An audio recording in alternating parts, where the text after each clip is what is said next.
Hello and welcome to another video and podcast from Fantasy Football Scout. It's team news time as we look ahead to Game Week 10. My name is Joe and as ever I'm joined by Fantasy Football Scout's editor Neale. Neale, welcome. How are you? That's about you, yeah. How are you? Yeah, good. All fine. About to make the final of my 3 transfers this week and I think I'm going to go for another Palace player. Even as a Brighton fan, I'm taking Palace to the max. Okay, before we move on, just a reminder, do press that like button. It does help us out. And do remember to subscribe to our latest content wherever you're listening to this podcast or indeed on YouTube where you're watching this video. Also, do check out latest membership offers at fantasyfootballscout.co.uk to get access to all the latest tools and gadgets to help you climb up your mini league. Welcome to those of us joining us early in the live chat. We got Joe Todd, Hugh, FPL Marshall, FPL Mackham, Patrick, Neale, me Rodrev, Video Surrey, Blockbusters maybe. Oh no, it's FPL Hippie from Blue Sky. Hello there. Of course it is. Piaz, J77 Lag and many more. Thanks a lot for joining us. Let's move on. It's my team Brighton against Leeds. What's the latest from Fabian Hertzler? Yes, as you were pretty much, it sounds like, from the midweek cup game against Arsenal. So the ones who are sort of near in a return, like some Matoma, Veltman and Gruder, it does sound like this game's going to come too soon. Hertha didn't quite rule out the prospect. He said there's a small chance. And he did say Matoma's back on the grass and training and could be back before the November break. Mm-hmm. This one might come too soon. Same for Milner as well. Small muscle injury ruled him out in midweek, but and probably enough to keep him out of this one as well. Okay. And then you've got your longer term ones as well, like Hinchelwood, Webster, and March. Okay, rightio. And as for Leeds? Yeah, a pretty much a clean bill of health. Daniel Farker had his press conference yesterday, and the 2 players who were flagged are no longer flagged. So Goodmanson, who some people might own, a 4 million defender, he came off against West Ham with a dead leg, but he has recovered since and trained, and he's fine. And then the other one who was flagged, that was Willie Nonto. He's had a hernia operation. He's back in training. Won't start in game week 10, but he's a possible option for the bench, so fully fit. Okay, rightio. Let's move on to another prototype, Burnley. They got a tough match as well. Arsenal, a bit tougher, actually. How are Burnley lining up for this?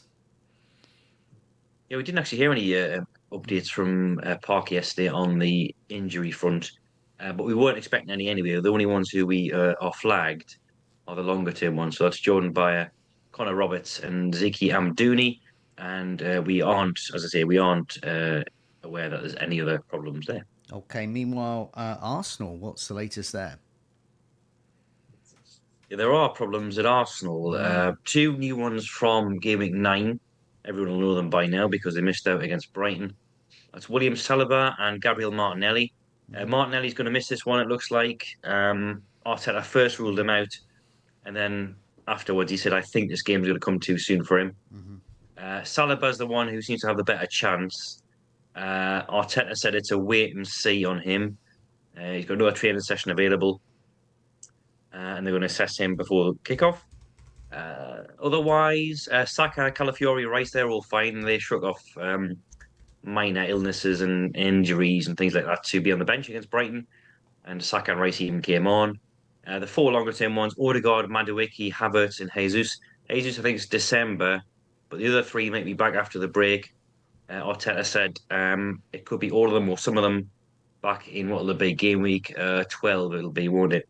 Okay. And they should be quite close by then. So near in returns. Okay, move over swiftly to Crystal Palace. There was some players coming back from injury there, but also a few doubts remain, I think. And also we have a newly injured striker, but not the one everyone's thinking. Yeah, it's Mateta's positional rival, if you can call him that, really, Nketiah. But it's not too bad. He's picked up a hamstring injury in the cup game on Wednesday at Anfield, but it's a minor one. So he should be back after the international break. So there's only going to be 2 league matches that he misses. Adam Wharton's going to miss this one too. The visit to Brentford. Yeah. He's ill and won't recover, but should be back the following week. Good news if you're a Chris Richards owner. He is fit. He had a little minor calf issue. He sat out the brilliant 3-0 win at Liverpool, but he's all right. He's been past fit. And then the other ones that we already knew about, they're Chadi Riyad, Decore, and Kapora. They're all still out. There was a lot of quotes from Glasner. I'll have to wade through these after the team news is done about when that EFL Cup quarter-final is going to be played, because Mm, the suggestion was from the BBC and elsewhere that it would be crowbarred into the midweek, which already contains a Conference League yeah. match. So that would be a game Palace would play. every 2 days. Exactly, yeah. They played Sunday, Four Tuesday, games. Thursday, Sunday. But Glasner's been saying this afternoon that he really doesn't think that should happen. Whether he gets a say in it, Ooh. we don't know. But he says he's very resistant to that idea. Was talking about it being played on Christmas Eve or possibly on Boxing Day. But he was talking like the fixtures for Christmas had already been scheduled. We haven't had them officially Okay. revealed yet. And he says they're played on the 28th, I think. So to be continued. Watch this space, I think, with that one. But Palace might not get a say in it. They might get told when to play it rather than request a date. Okay. So if it does get moved, so we're talking essentially the Crystal Palace Leeds game that would move out the way so that the cup game could be played that weekend. Potentially, or the cup game itself would move to. Oh, I mean, Glasner mentioned Christmas Eve. I don't think that's going to happen. I can't see there being Um, a. Yeah. Logistically, yeah, but it is Palace Arsenal, so it's a London based game. Mm. But even so, policing and all that kind of stuff, I'd be surprised if that happens. But yeah, blank game week 17 looked like it was happening, then it didn't look like it was happening, But and now it's not completely off the table. So just watch this space, I okay. think, Yeah. with your chips, etc. It could happen. They might just be told to lump it and just play the I kids. think so. I think that's the most likely scenario. Yeah. I wonder if that was Liverpool, Arsenal, Man City. There'd be a similar. Would just lump Well, it. yeah, Who knows? Who knows? Okay, Brentford. What's the latest there? yeah, pretty good shape. The two doubts that they had are now fit. So Yarmoliuk, who came off last weekend, he's fit. He was just a knock with him. And Aaron Hickey, who's been out since the October internationals, he's trained this week and he's available too. Longer term ones, Malambo and Josh Da Silva, and then they've got a young defender called Benjamin Arthur, who's joined the injury list as well. Okay, right. Yeah, let's move on to Fulham against Wolves. This is big news for a very popular centre back at Fulham who is back by the looks of it.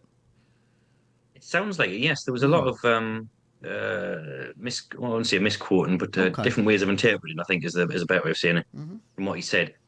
But he did say the following line: Joachim Anderson is going to be in definitely. So I think that pretty much is a clean bill of health Hmm. for him.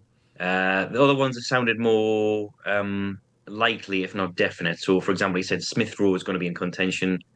Wilson, Rodrigo Muniz, Chukwueze, I think they're in contention as well. Robertson's the only one who's definitely out. They do have a fresh concern about Raul Jimenez. Hmm. He's got this recurring thing out on his side. He took another knock to it in the would have been the cup game, I think, against Wickham. He says not as painful as the blow he received against Villa, and he's getting better. But tomorrow they're going to take a decision on whether he's going to play or not. So I think there'll be a lot of 75% flags, but it sounds like the Anderson one's going to come off.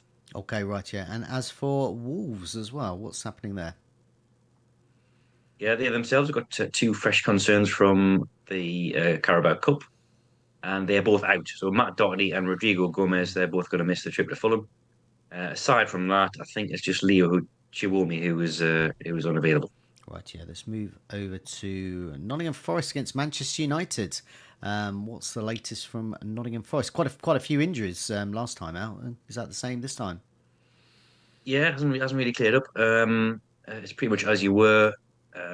Chris Wood's still out, although he will possibly return next week for game week 11. Bakwa, Zinchenko, Olaine still out. Dice said yesterday that Zinchenko's injury was taking longer than anticipated. Angus Gunn, who was a backup goalkeeper, he's out as well with a knee injury. Otherwise, Dice reported his usual knocks, which in Dice speak doesn't really mean anything, really. Yeah. Just clean bill of health. No, he wants them to carry on. Doesn't care if they've got knocks. Exactly. Unless they like physically can't move, then yeah, you don't Yeah. want to know. Manchester United. For this, I was reading some comments from the manager at Manchester United, sort of indicating that their sort of strategy will change against these sort of away games against these sort of low block teams. But I don't know whether that's something you'd read or I'd sort of just seen that as a Chinese whispers thing on social media. Yeah, I mean they'll certainly get less space than they got against Brighton last week. Brighton with their sort of slightly higher and bolder line. Yeah. Um, and later, I actually did a very good piece on Bruno Fernandes this morning on the website about his positioning slightly changing off the ball in recent weeks. He's been the first line of press with Sesko, so ergo he's been higher up the pitch Oh, good. when the ball has been turned over. But as you say there, that philosophy might change when you come up against a Dyche bus, a low block. Fernandez's craft from deep is probably going to be as necessary as the press from the front. Okay. Injury wise, it's pretty good. Martinez is the only one who's definitely out. He's even back in training actually, Martinez, but he won't feature this weekend. He's going to be given a bit of time to build his fitness. And the only other concern is Harry Maguire. And Amorim said he didn't know whether he's going to be available. Still, obviously, a substantial doubt. So it should be the same squad as last weekend. Okay, let's move on to Tottenham against Chelsea. Traditionally, a happy hunting ground for Chelsea. Quite a few injuries at Spurs, but some of them might be coming back. Yeah, trio of injury boosts this afternoon with Romero, Udogie, and Odegaard all past fit. And with Romero and Udogie especially, that's a big boost to their back line. Vicario's fine as well, as far as I'm aware, because Thomas Frank said in midweek that he wasn't involved at Newcastle because of a small issue, but he would be ready for Chelsea.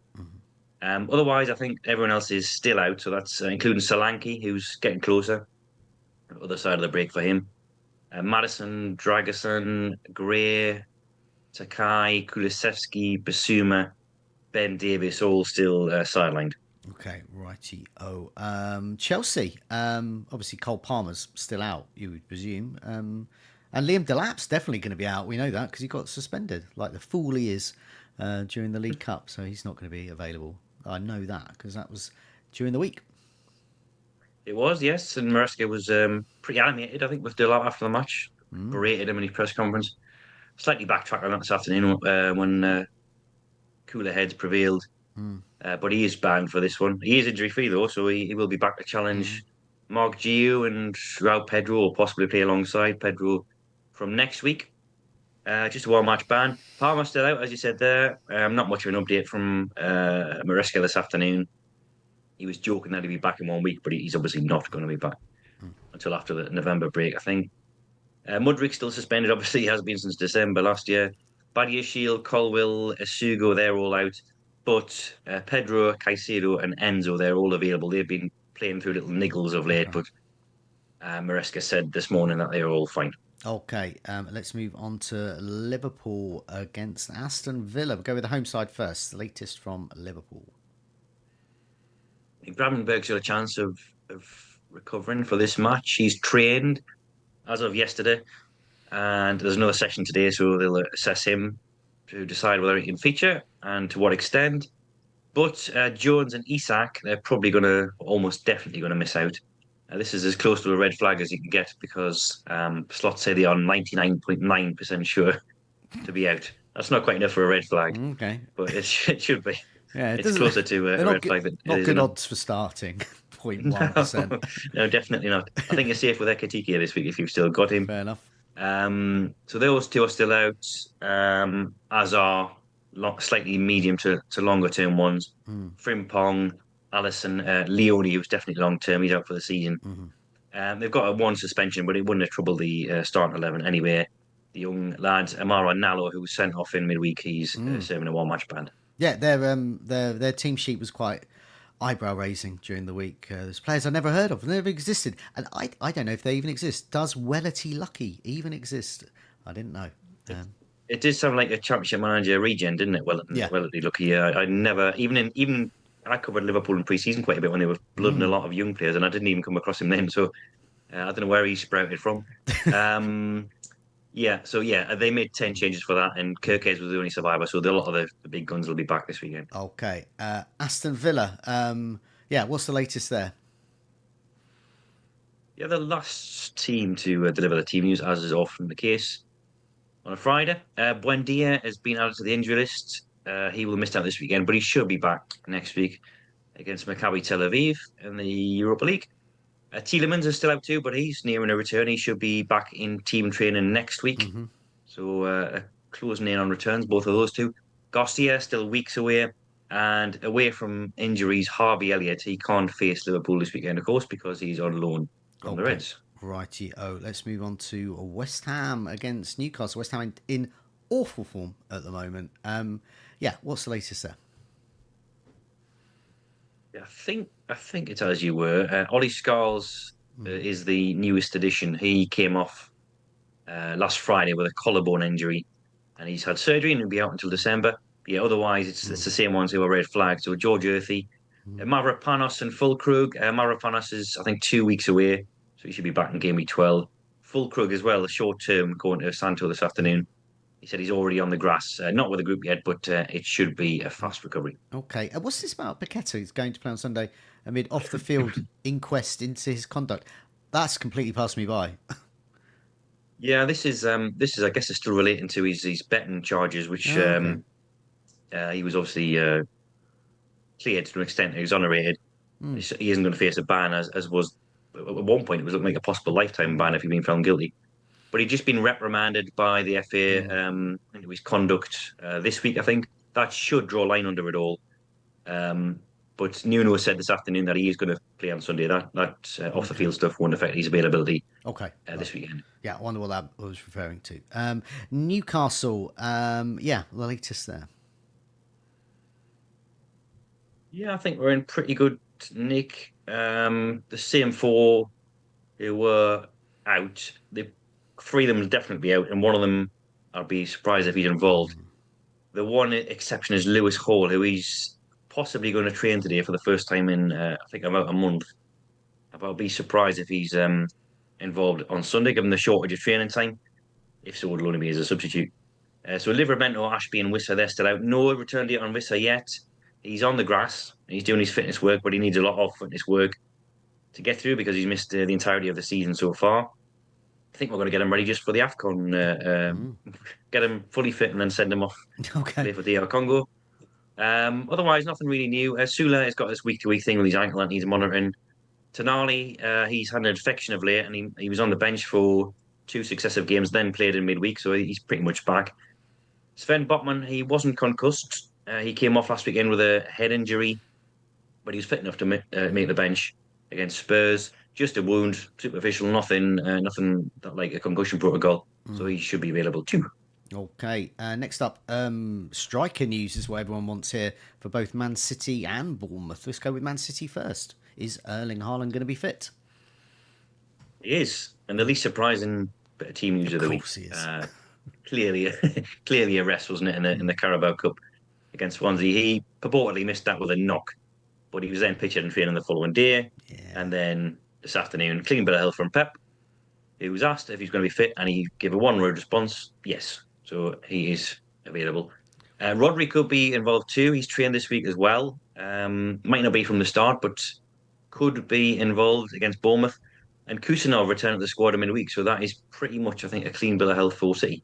Okay, right, yeah. And for Bournemouth as well, EVANILSON's been out for a couple of weeks. Will he be back? Yeah, clean bill of health for Bournemouth as well. No flags at all, because EVANILSON was the last of them. And Iraola said this afternoon that he's been training most of the week, normal with the team, and we are now in a good spot injury-wise. So it's he's now back to tussle with Krupi for that line leader role. It will be Evan Nielsen's, I think, longer term. I think Iraola likes his wider game. You know, he's harrying, he's pressing, he's off the ball work. But while Krupi is scoring and the fitter of the two, I do think Krupi will start this weekend, and then Evan Nielsen will work his way back in gradually. Okay, so a little bit of a warning there for Krupi Junior owners, especially as their fixtures improve for Game Week 12. So Bournemouth probably not needed this week, or Game Week 11 really against Aston Villa away. But Game Week 12 is sort of Bournemouth time. Sunderland against Everton. So I've got Alderete in my team. I'm hoping to play him this week because he's against Everton. Yeah, will he start? or Well, play. it sounds positive. Uh, Regis Lebris said this afternoon that he was getting better and he's trained with his squad as of Friday. He won't be out of the concussion protocols till Saturday. Obviously, there'll be some final checks for that, but they Okay. do play on on Monday evening. So, providing all goes well, Hmm. sometimes there is a longer period than 12 days if you haven't quite fully cleared the checks. Hmm. But he has trained, so that does sound positive. Mm. As for whether he'll start, I mean, he is probably Sunderland's best player, certainly the best defender. He's been excellent since he signed. Mm. But they won at Chelsea last weekend without him. So Dan Ballard's in there. They went with a back five last week, so there's Mm. no guarantee that they'll even do that against Everton, which would be one fewer centre half spot. Mm. And Alderweireld's got to come back in. So I'll source out the opinion of Sunderland fans Mm. online and elsewhere, and see what the Echo are saying before I do my predicted lineup. But not a given that he comes straight Mm. back in as brilliant as he has been this season, Mm. because Debris has rewarded people with starts who've come in and performed well. Ballard started the season, got injured, then had to make do with a place on the bench. Mm. So it's positive fitness wise, but selection wise is a different kettle of Okay. fish. Okay. The one a crumb of comfort is that he picked up a knock on international duty, and there was a lot of concern about whether he'd start, and then he just came straight back in. And Sunderland fans didn't think he would, so I don't know what you want to make of that. Everton. I think then it was the difference was it was in between game weeks, I suppose, and that Yeah. he hadn't lost his place. It Yeah. was Yeah. an Yeah. Yeah. international break, so. Yeah. But yeah, I mean, he's their best defender, I think. So hopefully, he will come back in. Anything more from Sunderland before we move on to Everton? Yes, nothing major, nothing of that ilk. Adingra missed out last weekend with a minor knock, a minor issue, but he's back available, and I think everyone else is as you were. Okay. A couple of people talk about benching Van der Ven. I was one of those as well last week. They say it's worse than not owning him. No, it's not at all. You own him. And Yeah, his price rises. he's what's he scored? 5 goals already this season in all competitions. So he's one of the most prolific centre backs, goal scoring centre backs in the world, and you own him. You don't have to get him in. Let's have a look. We can round all that up. Okay, Game Week 10, team news roundup. So available, lots here. Available, Goodmanson, Nonto, Gravenberch should be back. Anderson for Fulham, Wilson, and Munez should be back, but we're not sure. Alderete, concussion protocol is still going on until Saturday, but he has been back in training today. So I'm an owner, so I'm biased and I'm hopeful. EVANILSON is back. Whether he'll start or not is another matter against City. I'm not sure many people want to play him against City anyway. Richards as well should be back for Crystal Palace. Paqueta is available. Romero, Udogie and Odegaard all fine for Spurs, available for selection that is. Haaland obviously is all fine. And Rodri could get some minutes, although there was some indication that he wouldn't start. Questionable though, Harry Maguire with a knock, Saliba with a knock. There was someone in the live chat asking about Saliba news, so there you go. He's got a knock, so there's still a question mark over him there. Lewis Hall with his hamstring problem, Mitoma, Veltman and Gruder. The line is they're getting closer from the manager there, so that indicates they probably won't play this one, but you never know. Milner's got muscle problems, probably keep him out. And Jimenez has a hip issue that may keep him out. Major doubts, Isak and Jones with groin and knock problems respectively. They are 99.9% not going to play, so that's pretty much out. Out is definitely knee problem, going to keep Chris Wood out for Nottingham Forest. Martinez is back in training, but he'll still be out at the moment. Nketiah has got a hamstring problem, which boosts Mateta's minutes, we would think. Martinelli's got a knock. He's going to be out, so Trossard's owners can be grateful for that news. Dialap is suspended. He won't make it for Chelsea. I've got 2 Nketiahs in, so yep, he's not going to be out twice. Wharton has got illness. That's going to keep him out of this one, but it's not too serious. Branthwaite's hamstring problem's going to keep him out. Same with Patterson. He's got a foot and a hernia problem, so double whammy there. Buendia has just got the foot, no hernia there. Harvey Elliott's ineligible against his parent club, and Tielemans is going to be out with a calf problem for this one. I think we've rounded up most of the things there. I believe so, yeah. Okay, thanks a lot for joining me. Good luck with the game week. Good luck everyone watching and listening. Take care, and we'll see you again next week. See you soon. Bye for now. Ta-ra.